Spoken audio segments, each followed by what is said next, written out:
today. This is Lorena from Hakohin Arts. Today we're going to make a video to show you the basics for massage.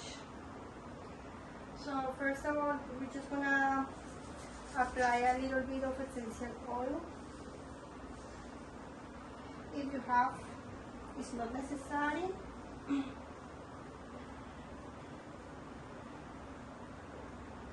And then the oil that you prefer to use.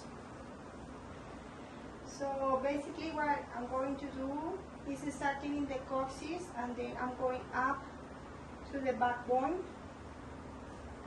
until the cranium, and then I'm going on the sides to spray the oil, and I rounded the shoulders, go to the neck, and ended up again in the cranium. What is more important in the massage is to make sure that you are not stepping on the bones.